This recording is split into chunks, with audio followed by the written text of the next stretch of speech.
हमारे प्रभु भगवान शिव जगत का कल्याण करने के लिए अनेक रूपों में प्रकट हुए। इनमें से उनका एक रूप ज्योतिर्लिंग स्वरूप भी है। दुनिया का सबसे पुराना ज्योतिर्लिंग है सोमनाथ ज्योतिर्लिंग। ऐसी मान्यता है कि सोमनाथ ज्योतिर्लिंग का निर्माण यानी सोमनाथ ज्योतिर्लिंग का जो मंदिर है, उस मंदिर का निर्माण भगवान चंद्रदेव ने स्वयं कराया था और चंद्रमा ने इसका निर्माण सोने से कराया था। रावण ने इसी मंदिर का निर्माण चांदी से कराया और द्वापर में भगवान कृष्ण ने इसी मंदिर का निर्माण चंदन की लकड़ी से कराया था। कलयुग में यानी भगवान कृष्ण के जाने के उपरांत कलयुग में सोमनाथ मंदिर पर अनेक आक्रमण हुए। इसको कई बार तहस नहस किया गया, परंतु हर बार इसका जीर्णोद्धार कराया गया और हर बार ये नए स्वरूप में प्रकट हुआ।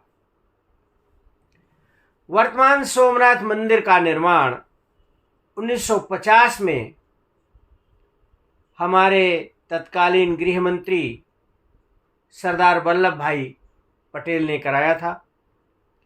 सोमनाथ मंदिर के पास ही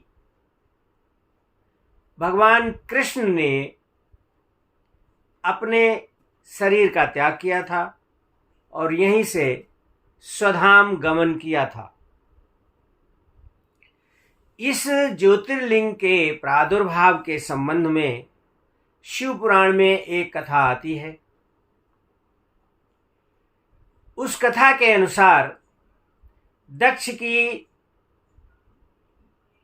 27 पुत्रियों का विवाह चंद्रमा के साथ हुआ था, परंतु चंद्रमा उन सभी पुत्रियों में से यानी अपनी सभी पत्नियों में से केवल रोहिणी को अत्यधिक प्यार करता था, अत्यधिक प्रेम करता था।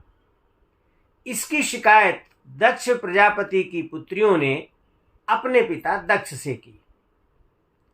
दक्ष ने चंद्रमा को समझाया कि भाई इस तरह का आप पक्षपातपूर्ण व्यवहार मत करिए, मेरी सभी पुत्रियों के साथ समान व्यवहार कीजिए।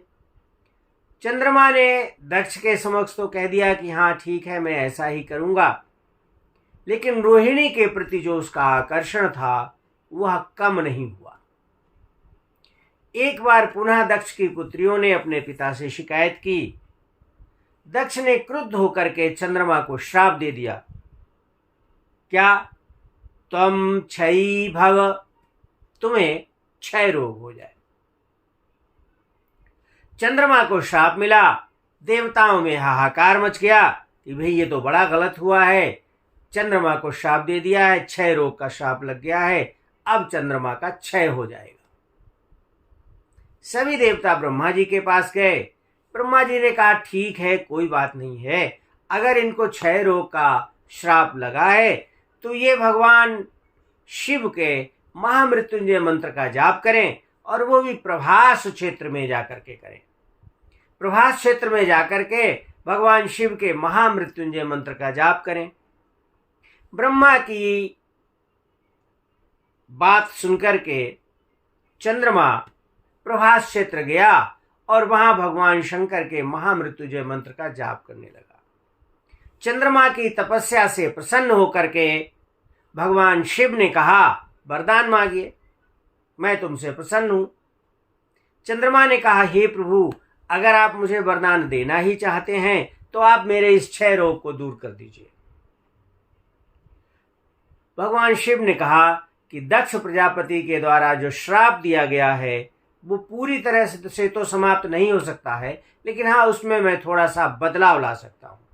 क्या बदलाव ला सकते हैं कि तुम्हारे यानी कि चंद्रमा का हर महीने के कृष्ण पक्ष में क्षय होगा, यानी धीरे धीरे धीरे धीरे कम होगा, लेकिन शुक्ल पक्ष में वह वृद्धि को प्राप्त होगा। धीरे धीरे धीरे धीरे बढ़ करके पूर्णमासी का चांद बन जाएगा। चंद्रमा भगवान शिव के द्वारा दिए गए इस वरदान से बहुत प्रसन्न हुआ और उसने भगवान शिव से प्रार्थना की। देवताओं ने भी भगवान शिव से प्रार्थना की कि आप अब यहीं पर विराजमान हो जाएं। जिस स्थान पर चंद्रमा ने तपस्या की थी आप उसी स्थान पर विराजमान हो जाएं। सभी देवताओं की बात मानकर भगवान शिव वहां पर लिंग के रूप में विराजमान हो गए। वही सोमनाथ का ज्योतिर्लिंग कहलाता है। सभी देवताओं ने भगवान शिव के ज्योतिर्लिंग की प्रार्थना की। चंद्रदेव ने वहां पर एक स्वर्ण मंदिर का निर्माण करवाया और वहां पर एक तालाब भी बना हुआ है, एक सरोवर भी बना हुआ है। ऐसा कहा जाता है कि उस सरोवर में स्नान करने से व्यक्तियों के क्षय रोग का नाश होता है, यानी क्षय रोग समाप्त होता है। जो भक्त इस सोमेश्वर ज्योतिर्लिंग का दर्शन करते हैं उनके समस्त पाप दूर हो जाते हैं और उनकी समस्त मनोकामनाएं पूरी हो जाती हैं।